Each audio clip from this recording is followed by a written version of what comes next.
Shalom and welcome to another in our series of podcasts from Temple Beth Am, a dynamic center for conservative Judaism in Los Angeles. This is a recording of our weekly Exploring the Parasha class with Rabbi Rebecca Schatz and Rabbi Matt Shapiro.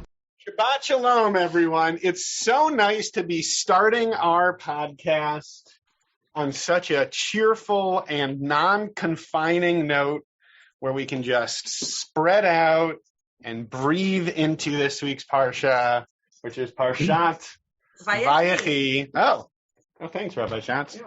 Rabbi Schatz, is there anything you want to say by way of introduction about this Parsha? Well, I just think that it is really, it's interesting, similar to Chaye Sarah, that it's a Parsha that talks about life, but that it actually starts off with death. And so it's interesting to know that the name of the Parsha has the word life in it, and yet the beginning and end of this Parsha is very specifically about the death of two people. And what does that mean about our lives, right? That we are living life in between those moments, knowing that obviously there is an eventual end to our lives. And also that and I'm speaking a little bit about this tomorrow in my sermon, but there are also elements of death that are very much so rooted in life, both in those who are still living and also in how we memorialize the person who has died for their life. So even in death, there is lots of connection to life. And specifically in this Parsha, we're really bookended by death and seeing the ways in which legacy and life play out in between.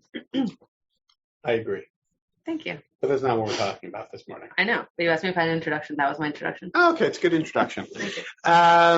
We're going to be focusing in a little bit more. I mean, much of the Parsha is this deathbed scene with Jacob, and we're going to zoom in a little bit more on one particular dimension of that I think we've actually kind of referenced here and there as we've had conversations the past couple of weeks in terms of like the familial patterns and what we can do or are challenged to do in terms of breaking out of those.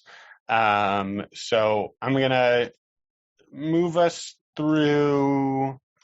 So I'm starting at the beginning of chapter 48, and I'm moving through the first part of. Hold on one sec. It says my name is Rabbi Schatz. Hold on. Rabbi Shapiro with Rabbi Schatz next to. There we go. That's much more accurate. I am a stickler for accuracy. Okay. And I lost the chapter. Keep going. Okay. It's down a little bit. Thanks. Right there. You've been an enormous help. Okay, chapter 48. So we know Jacob is getting old. Wait, can you do the last three lines of 47? They're the beginning of the Parsha. I just want you to see this is where the Met part comes in. This is where the death comes in, which what I was just talking about. So these are the last few verses. The last few verses of this chapter. And just for those of you who are interested, I will be talking a little bit more about this tomorrow. But the idea of chesed ve'emet that comes around, especially in times of death and taking care of a dead body, it comes from right here. It comes from this week's Parsha. And it's the idea of doing something with loving kindness and with truth. But it's the way in which we talk about taking care of a person who has died. So I just wanted to point that out. And now, chapter 48. I wonder what the Or Chaim has to say about the Yeah, well, maybe. Okay, so Joseph is told his father is ill. He takes his two sons, Menashe and Ephraim, with him. And just if the order of those names sounds off to your ear, there's good reason for that, and that's part of what we're going to be exploring this morning. So Jacob is told, Joseph is here for you. Interesting to note in verse 2, right? Yaakov is told, and Yisrael is the one who summons his strength. Always interesting for me when which name for Joseph/Yisrael is used. Jacob then talks a little bit to Joseph, sort of passing on what we've come to know pretty well in terms of the larger Genesis arc. God appeared to me in Canaan, said, I will make you fertile and numerous. And then in verse 5 sort of makes an interesting move to say, your two sons who were born to you will be like as my sons, which is interesting, right? Ephraim and Manasseh shall be mine no less than Reuven and Shimon. And you already see here the flip, right? In verse 1, he brings Manasseh and Ephraim. Manasseh is the older of the two, right? So conventionally, traditionally, Manasseh is the firstborn, and he gets sort of the rights and privileges that the firstborn would get. But here already, you see Yaakov saying Ephraim and Manasseh. And sort of talking about, what happens in terms of just the line of inheritance, right? Rachel has died, buried her there, etc. I'm just going to move us forward. And then this sort of unusual verse 8, he sees Joseph's sons, and Yisrael asks, who are these? Which seems a little bit odd in context, given that he was just talking about Ephraim and Manasseh, or Manasseh and Ephraim, whichever you prefer. And Joseph sort of says, hey, these are my sons who you were just talking about, right? And Jacob says, okay, bring them here.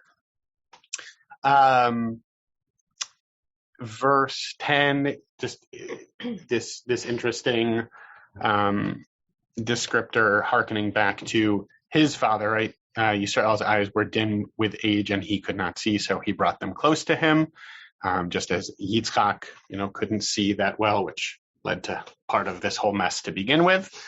And this really beautiful verse 11, Yisrael says to Joseph, I never expected to see you again, and here God has let me see your children as well. Just this really...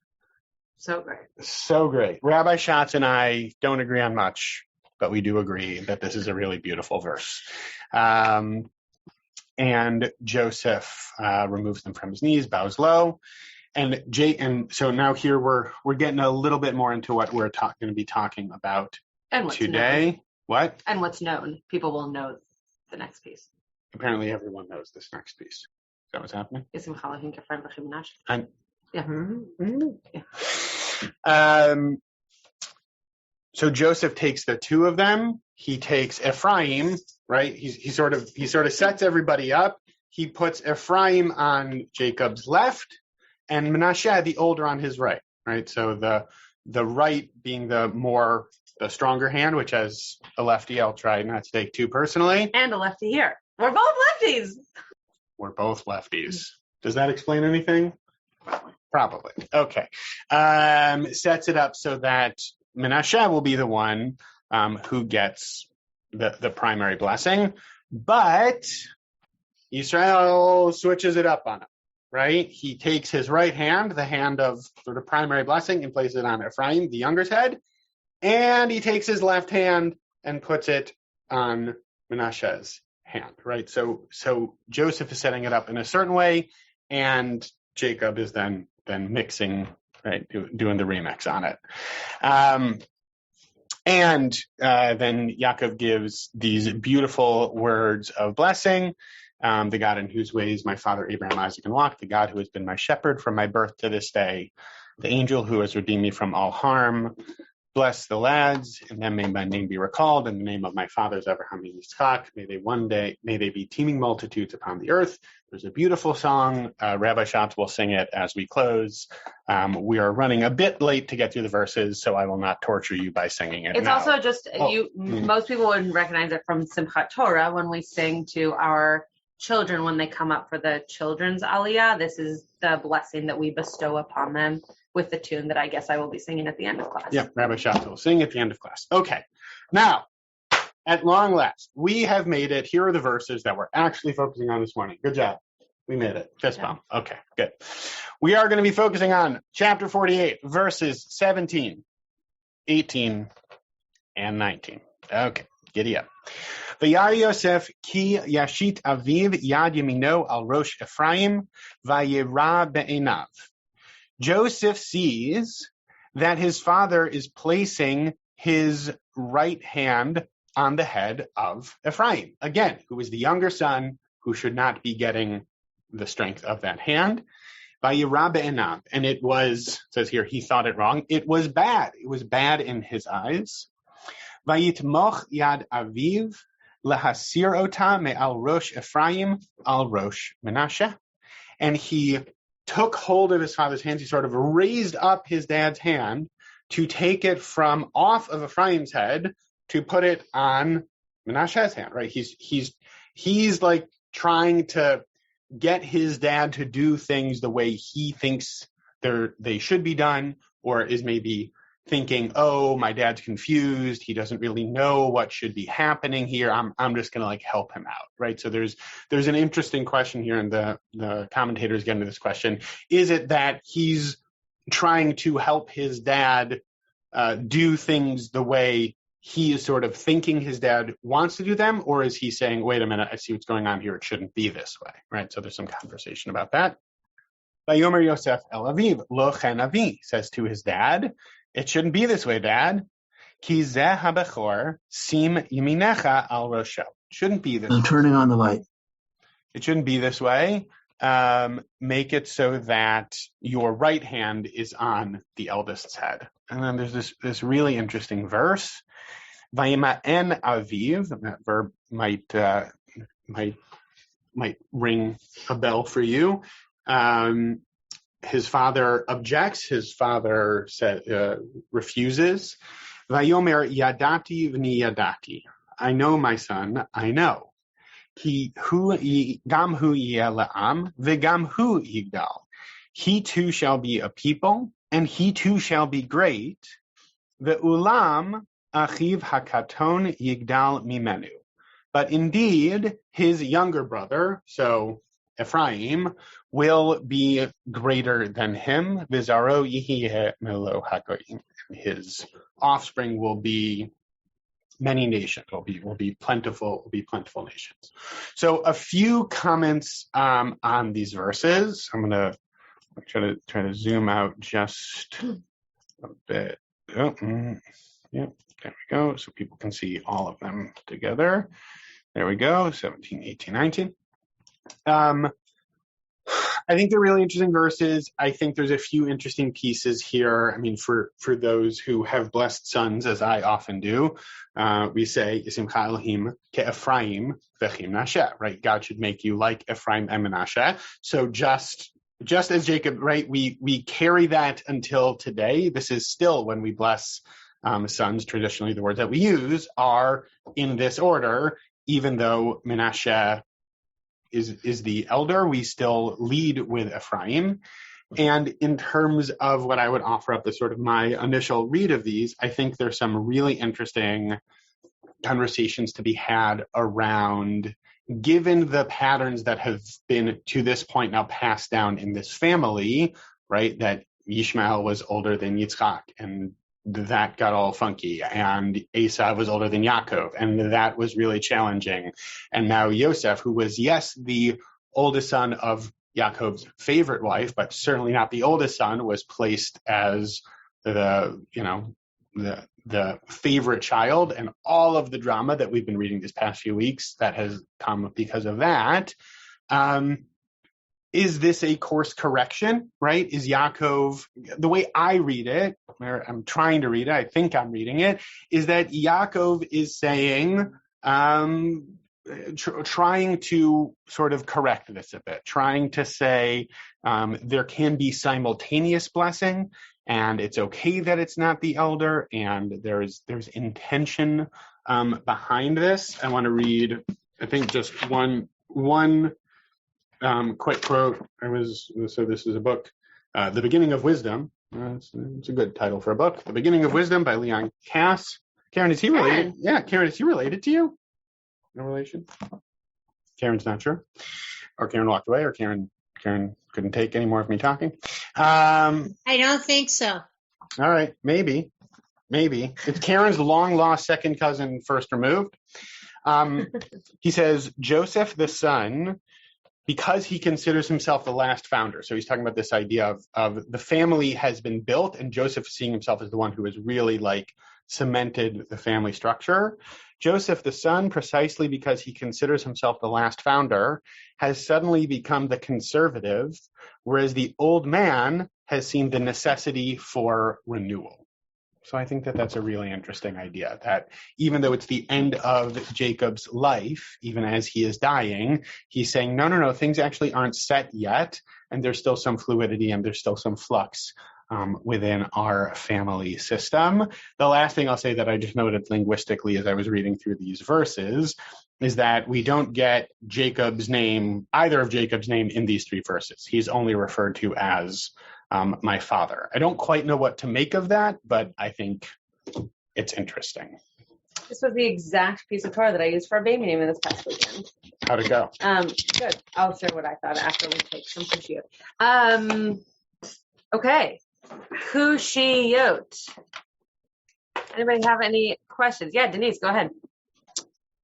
Okay, so I was actually thinking about this for the last week or so, because in one of the classes it came up about blessing children, and it got me thinking about blessing children. And so so when I was a kid, we learned that the reason that you give this blessing to children to be like Ephraim and Manasseh is because there was no jealousy between them, that, there's no outburst from Manasseh, that Yosef's looking out for them, but Manasseh's totally cool with it. And so what it made me think about is that it's from the beginning in Breshit up until now, there's all these sibling and parenting issues. So the first ones we see, Cain and Hevel kill each other, and the parents don't even know about it. Yeah. And then the next family we see is Abraham, and he kicks one kid out of the house, and they hate each other forever.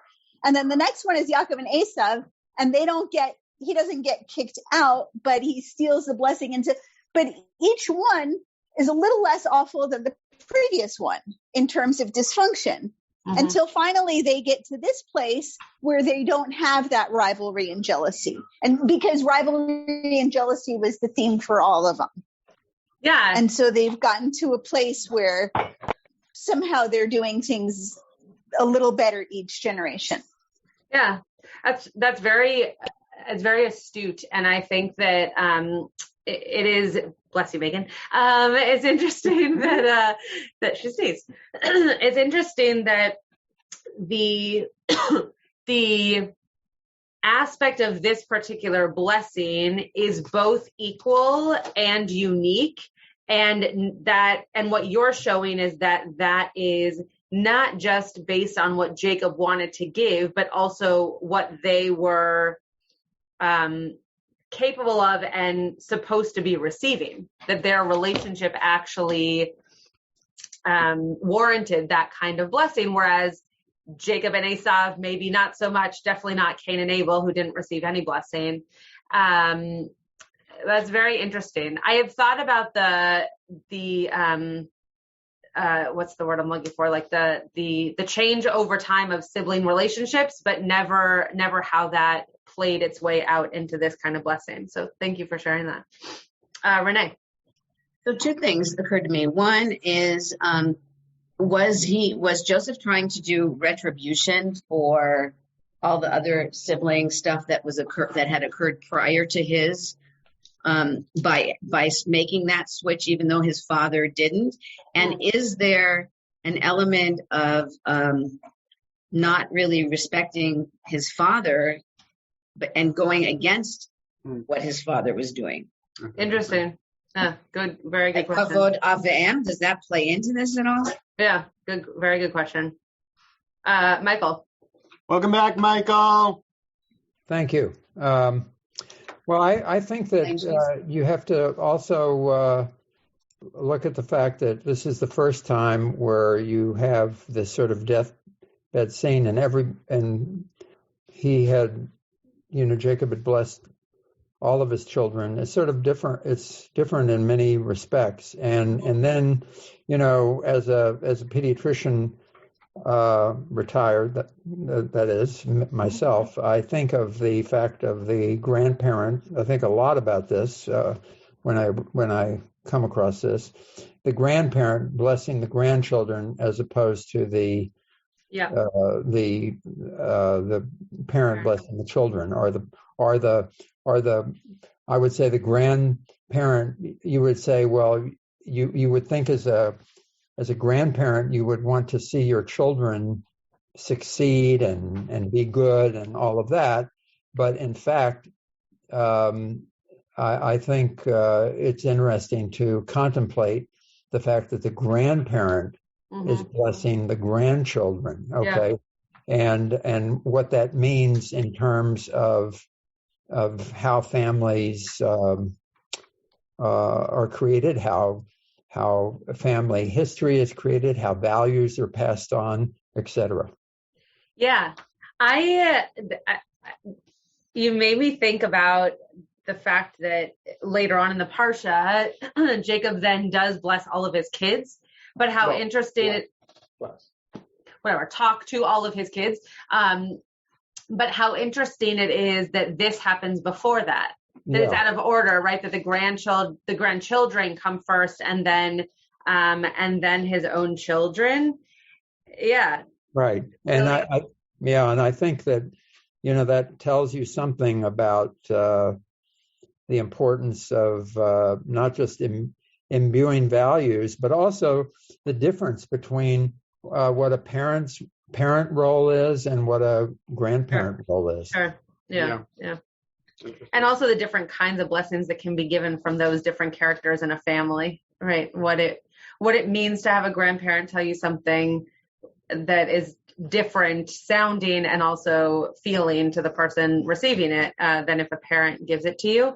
And the modeling, right? The modeling that Jacob, I'm not sure that Jacob actually knew this or was doing this for this reason, but the modeling that Jacob is doing by giving Joseph's kids a blessing, that if we believe that we give that blessing now as a result of Jacob giving that blessing to his children, that we would assume that then Joseph continued giving that blessing to his children.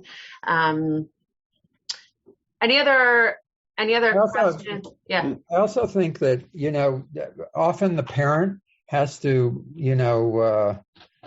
provide order and a sense of responsibility. I'm thinking of Rabbi Shapiro and how he has to discipline his kids, etc. I knew I've been forgetting something. Order and responsibility. I knew. And the difference between conditional love, a grandparent can sort of give unconditional love versus conditional love. I mean, it's that's sort of an interesting concept or question to consider. Sure. I mean, I wouldn't describe my love as conditional, I think. No, but your kids might, because of the rules in place, your kids might think of it that way until later on. Yeah, well, it's simpler, right? I think the love of a grandparent, my understanding of it, and I'm not in a rush to have grandchildren anytime. But my understanding, to that life stage. It's the best. Yeah. So Renee, I can't speak to it, but my understanding in talking to grandparents, including my parents, who are now, the way that works is they're grandparents, is that it's simpler, right? You can just sort of love your grandkids in a way that is simpler than raising your own kids. And so I think it is interesting, Michael. I think it's emerging as an interesting idea that had never occurred to me before, that particularly in a family that has become such a fraught system, right? Before we get to the blessings, and the reason I put blessings in quotes when it comes to what Jacob says to his kids, some of them are very nice things. Not all of them are very nice things. They're true things. They're true things, correct. Yeah. But particularly in such a fraught family system, it's interesting, given what we're naming in terms of the just differences between a parent-child and a grandparent-grandchild relationship. It's like maybe there's something to the fact that these words, we can do this first, right? We can do the grandchildren first. That's a little easier. All right, now gather around, everybody. Dad's got some stuff to say, right? But we did the grandfather, grandkid stuff first. Any other questions? Any other kushiot? I'll just share my thing, and then you can go on your mental spiritual health journey. We're all on a mental spiritual health journey, Rabbi Schatz. That's nice.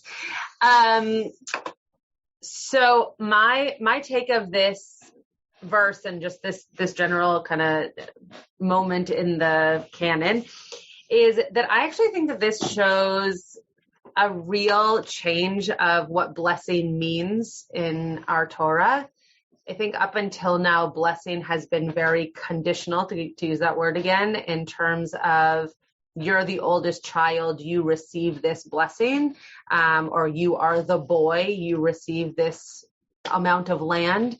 And some of that continues on, obviously, until the time of our rabbis. But there's so much that is wrapped around the relational blessing up until this moment that is kind of stipulated based on society, is not really what you want to say or what you want to give. It's very much so, these are the rules you follow and this is how you give blessing.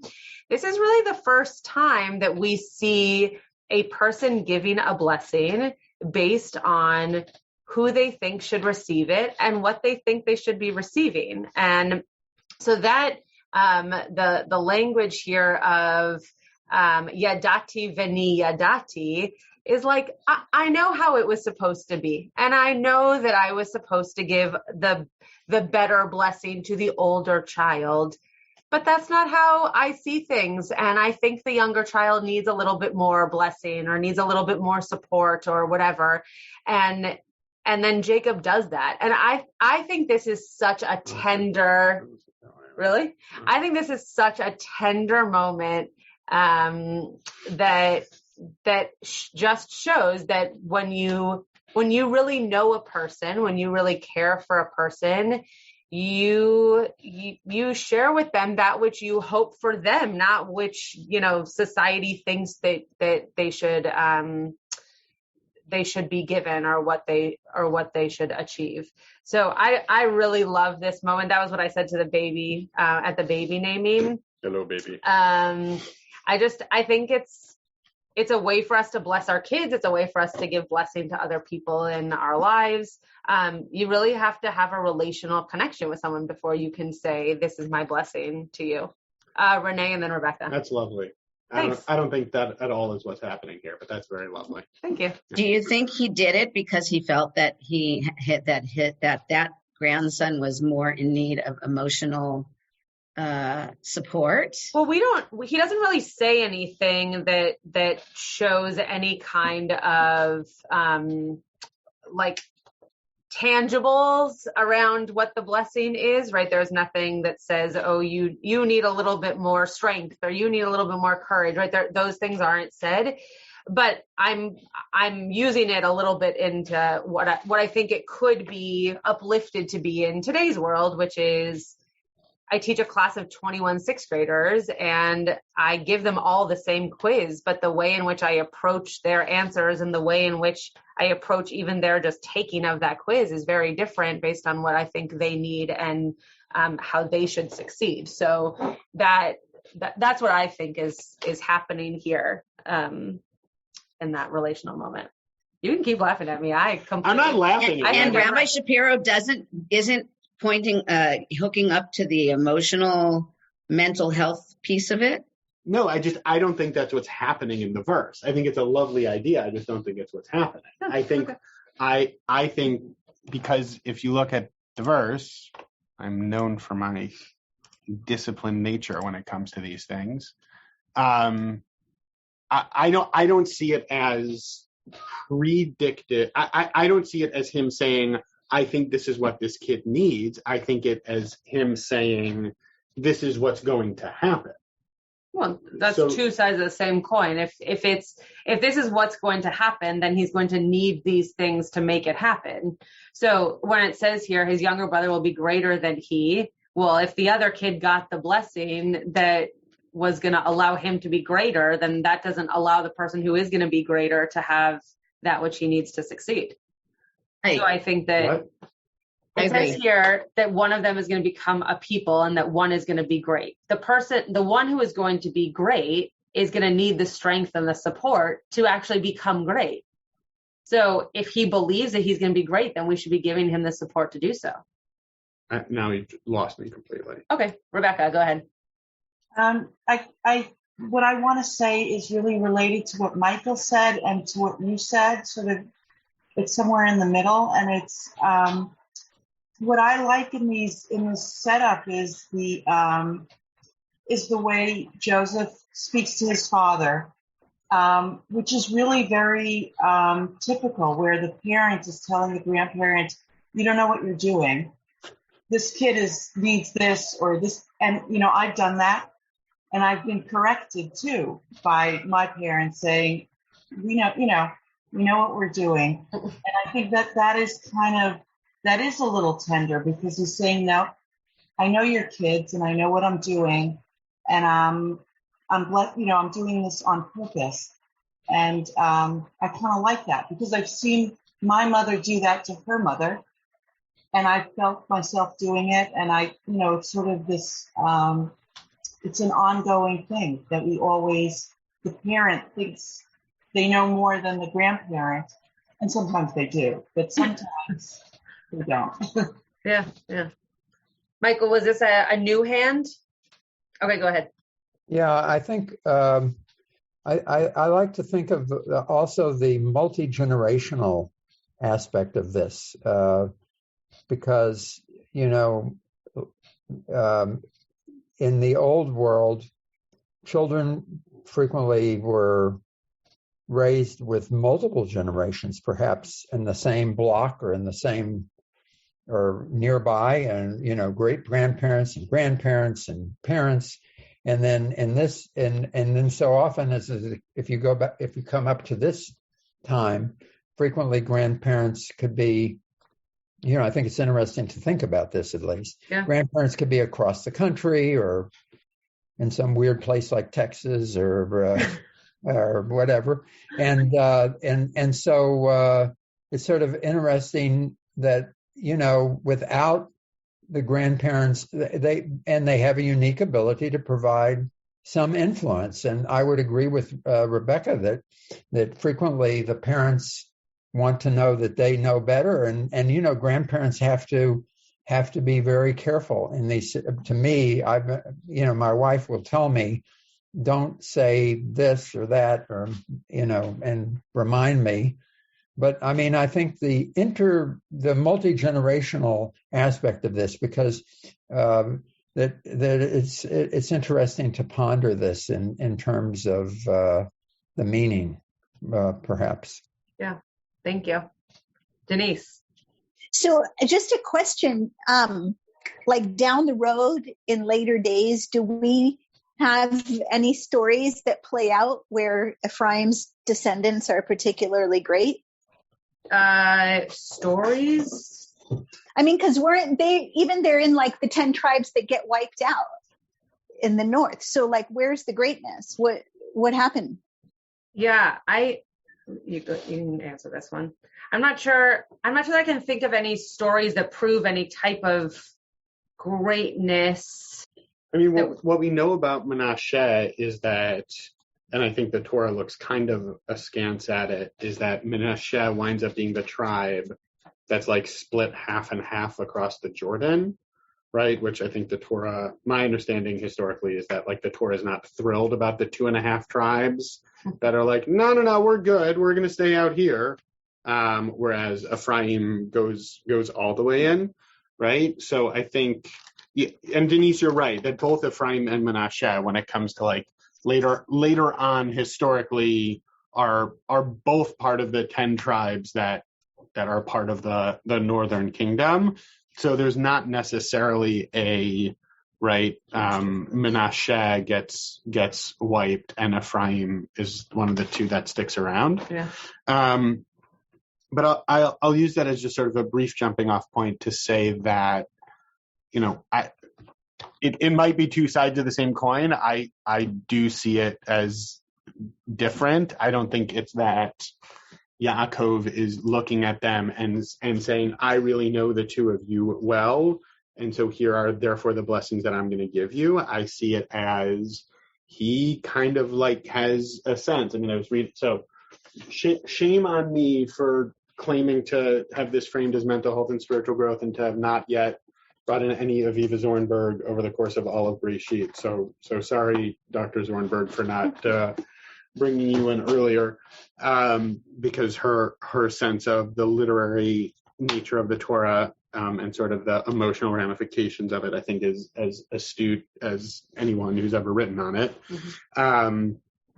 And she cites, she talks a lot about kind of like the blindness and the seeing, right? Like when I was scanning through the verses, you saw how Yaakov is very intentionally referred to as not being able to see well, and yet sort of balance that with like there's a deeper kind of seeing he's able to do. I've been sharing my screen this whole time. Going back up just briefly to verse 14, she highlights what a number of the commentators highlight, that in this phrase, sikel et yadav, that this word sikel, the verb, also has it's the same as like sechel, right? As like intelligence, that there is like something, implicitly wise in what he's doing when he does that. Mm-hmm. So maybe it's two sides of the same coin, maybe it's not, but I guess I see it less as he sees who these two grandchildren of his are, and therefore he has a sense of like, this is what this one needs, mm-hmm. and more as he kind of has this intuitive sense of this is what's going to happen. Mm-hmm. And this is a part that I know is me droshing on it, that for me it's not just about him seeing what will be, but also him having some kind of corrective sense of like what has been happening, and that there's something in him doing that is like both what will happen and also like correcting what has been. But it's my sense of it. Yeah, Renee. I also found it interesting that unlike with Jacob and Esau, when they went before the father and he wasn't seeing very well, they had to physically manipulate the environment so that he distinguished between the two boys because he felt fur or hair on one of them's hands, right? Yeah. But in this case, they said he doesn't see very well also, but yet he was somehow able to distinguish between the two grandsons. I found that interesting too. Like, how did he know which one was Menashe and which one was Ephraim? Yeah, exactly. And the fact that Joseph, right, the Vayera be'inav, when it comes to Joseph, right, that Joseph sees that it's bad, right? Is that because he doesn't like what's happening, or is that because he thinks his dad is doing it wrong? Right? And so he tries to your point, like Jacob did something physically to trick his dad. Now Jacob himself has a sense of what he wants to do, and Joseph physically tries to change it, but Jacob actually says, no, right? I know my son. I know I'm doing this on purpose, right? There's a whole bunch of reversals happening simultaneously in this scene. Like literally, it's just I think really, really striking, really, really interesting. No. Renee, I also, it hadn't occurred to me, I think this is related, it hadn't occurred to me until you asked the question about like, is what Joseph's doing here like a disrespectful thing? I thought that was a really interesting question too, right? Is it his sort of lingering favoritism? Is it the ongoing pattern happening in Breshit that like the kids sort of keep pushing back against the parents in some kind of way, right? Like, is this that hadn't occurred to me before. I didn't necessarily see it in that way. I'm curious if others had ever thought about it that way, but it's not necessarily something I had thought of.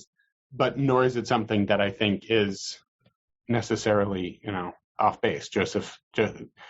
Rabbi Schatz and I disagree about the character. Rabbi Schatz apparently remembers this from last year, and I don't. That apparently we also disagreed about how much we like Joseph last year. Well, you just were very excited for Joseph to be over last year also. And I was excited. I really like Joseph. But also, wasn't there something about how one of us likes you love Joseph, and I think he's kind of snotty. So snotty. Yeah. I'm looking up to see if it's the same language. I'm not sure that it is with Isaac and Isaac, Jacob, and Esav. I'm not sure that it's the same. It's the same English, but I'm not sure if it's the same Hebrew. So I'm just looking that up to see what I can find. But I'm saying he, in spite of his physical vision difficulty, had another avenue in order to distinguish between the two boys. It doesn't say in this case that he distinguished between the two of them in any form. Right. That's why I'm looking up, because I wonder if the language of eyes being dim means actually two separate things. That's that's why I'm looking it up. Oh, okay. I understand that as your question. Got it. Yeah. Can I do a different fun language? Yeah. Go ahead. I have two fun language. You guys know I like my fun language things. So two fun language things. Fun language thing number one. Fun language thing number one is. Wait, can I just say I just found it? Rabbi Schatz is ruining my fun again. Sorry. Well, we're on the topic, so I'll just finish the topic. Okay. It's different language.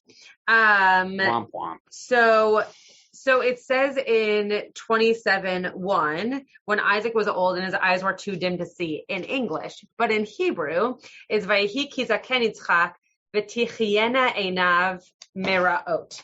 And his eyes were like weakened, or I'm not sure how they would define the word tichiena. Can you actually look it up on yours? I can't do it on the app. It's 27:1. I'll do it on yours. Oh, please. Don't worry. I got it. You've taken over my office. Taken over. Wait, where did they go? Oh, here they are. Okay, I'll just share the screen so you can actually all see it as well. Live parsing of words in real time here on Exploring the Parsha. It's very exciting. Nothing more exciting in showbiz, folks, than live parsing of words. Weak. It's also saying dim, faint, right? So that somehow there are a lot of rabbis who say that he had cataracts, like very physically, just like his eyes were not as good any longer as they once used to be. And then if we look at 48:10. Do with all of you here as well, which is the verse that we were just talking about. This is riveting television here. It's not television, it's learning. Oh. Is that what we're doing? Ve'enei Israel, is it Kovdo or Kavdo? Kavdu, excuse me. Kavdu means well, it could be Kovdu. That's what I was asking. Yeah, so this means that they're actually heavy, right? Or somehow dull, or interesting. It says honorable and glorious, right? There's something very beautiful about. He actually had more wisdom behind his eyes. They were heavy because of everything he had seen, as opposed to with the sechel, right? Yeah. But as opposed to Isaac, who the qualities around his eyes were actually somehow diminishing, whereas this seems to be kind of actually lifting up. Oh, I'm so glad we went down this rabbit hole. It made me very excited. Okay, go ahead. Your turn. I liked that. What are you so excited about? I like that there's differences. I like that's so interesting. Well, I too hope to have heavy eyes one day. Good. Yeah, good. That's what I got out of that also. Yeah, me too. Yeah. As long as we're going down the fun linguistics portion of our program, thing one, closely after, of course, but I think two, is that this verb vayitmoch is very, very unusual. This idea of lifting up the hand. Mm-hmm. The only other time from my deep investigations that it shows up in the Torah is the scene when Moses' hands are getting weary. Huh. Isn't that interesting? Yeah, it is interesting. When Moses' hands are getting weary and Aharon and Hur have to keep his hands up in the air so that Bnei Israel can, keep winning the battle against Amalek, which is like, I don't know quite how to parse that out as a connection, but that can be a bonus question for all 2.5 of our listeners at home. And just the one other thing I'll highlight is this verb vayimaen, or as we saw it earlier in the Joseph story, vayimaen.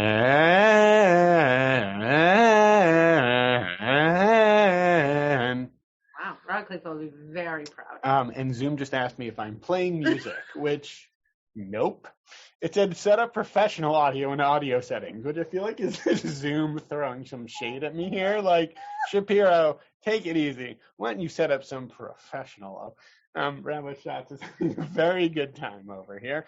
But Rebecca is, and also really enjoying it. So it actually shows up twice, obviously, in our narrative. Yeah. Okay. We're having fun.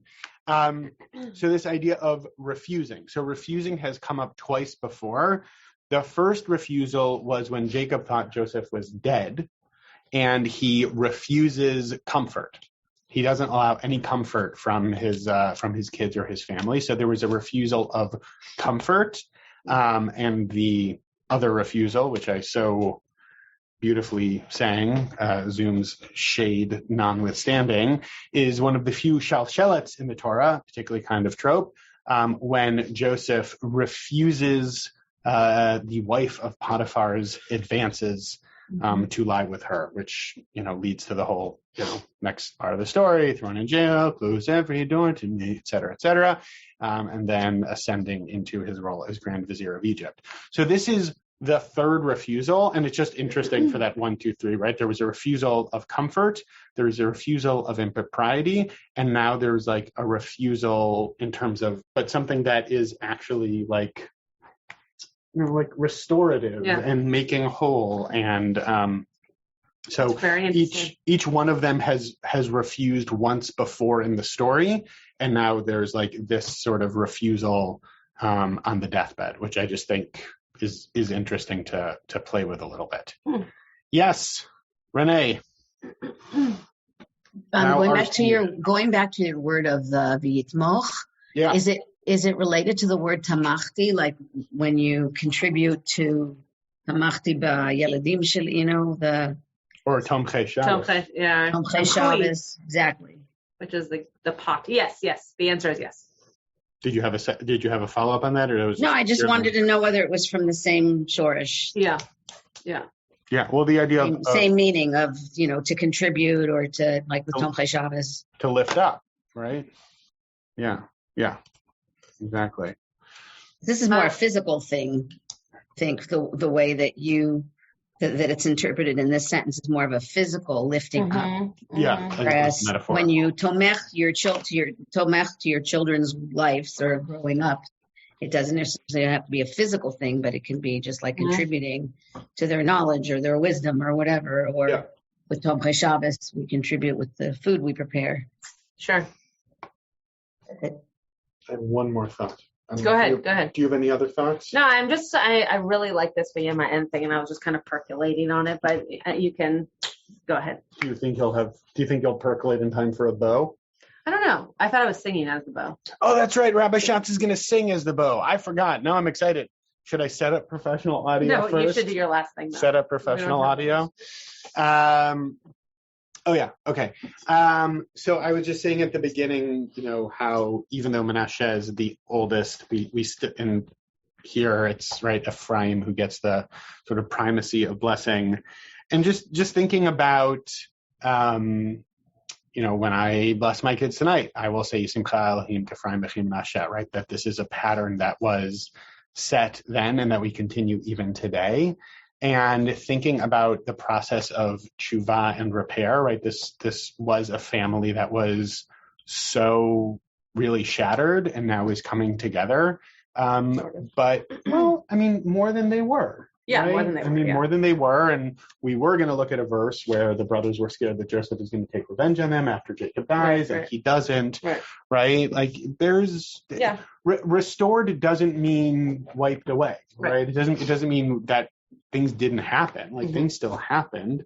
And to that point, that the process of tshuva, of repair, isn't just something that happens like presto bingo, now it's gone, right? It's something that can require ongoing repair, and that lessons that are learned from that are often lessons that need to be learned over and over again, right? It's not like passing a test, right? It's not like, oh, yep, okay, great, tshuva, check, done. That it's something that there does need to be like continued reminders and continued learning around. And so thinking about that in terms of that we still give that order when we bless our sons, I think, to me at least, there's a hint of that in there, that there's continued learning, that there's something that there's that reminder, right? Remember this message in terms of what it is for sharing blessings and not favoring your kids and making sure to, say what you need to say. All those kinds of things that we've been, rightfully disturbed by over the course of these stories over the past few weeks, that there can be some ongoing reminder for the, ways in which we want to be building and sustaining and growing our families. That's really beautiful. Well, thank you so much, Rabbi. No, I really did like that. Should I sing it, or do you want me to play it? I guess I can sing it. Yes. Let me do an overtake. Very excited. Do an overtake. Sing. No, you don't really have to. I will say that I first learned this tune. Where are you going? You went too far up. I know. I'm trying to find it. Tell the story. I'll find it. It's just that I first learned this when I was in Poland, actually, when I was 17 years old. And so whenever I hear this, it makes me remember that fondly. Just like a very powerful moment for me personally. So it has that additional resonance. Well, hopefully I will do it justice. I'll show you all the screen so you can see the words, because you don't need to see my face while I sing. Okay, it's verse 16. You can sing with me.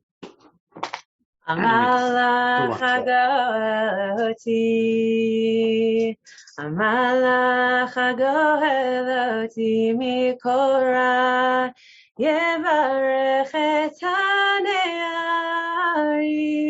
v'karev bahem shemi. Amalach hagoel oti, Amalach hagoel oti mikora, Yevarech et hane'arim, v'karev bahem shemi. V'shem avotai, Avraham ve'Yitzchak, ve'yidgu larav, bekerev haaretz. V'shem avotai, Avraham ve'Yitzchak, ve'yidgu larav, bekerev haaretz. Shabbat shalom. The next 2 weeks, sorry that Rabbi Shapiro and I were not as focused today as usual. I was as focused as I always am. But the next 2 weeks, that's actually fair. The next 2 weeks, we are going to be doing only on podcast because the building is not going to be open. And so staff are taking a little bit of time off. So we will have the podcast, the day of, it'll still be available on Friday at 11. But we will record it ahead of time, probably the day before. And this is our last one of 2021. That's insane. Whoa. Yeah. But Mm-hmm. But we will see you after those 2 weeks, and hope that we get to see you over the course of Shabbat somehow. Just another fun thing to share, and I will make sure this is still on the podcast, is that January 1st at Temple Beth Am, not only do we have services, but we will have Cholent. So Cholent is coming back to Temple Beth Am January 1st, 2022. So we hope to see you. 2022, the year of Cholent. The year of Cholent. The year of Cholent. Whether or not you want Shabbat services and spirituality or really yummy food in your belly, we will see you there. So all right. Funny. See you soon. Shabbat Shalom. Thank you for being with us. You have been listening to another in our series of podcasts from Temple Beth Am, a dynamic center for conservative Judaism in Los Angeles. If you enjoy these podcasts, we invite you to write a review on the Apple Podcast site or wherever you get your podcasts. For more information about Temple Beth Am Los Angeles, go to tbala.org.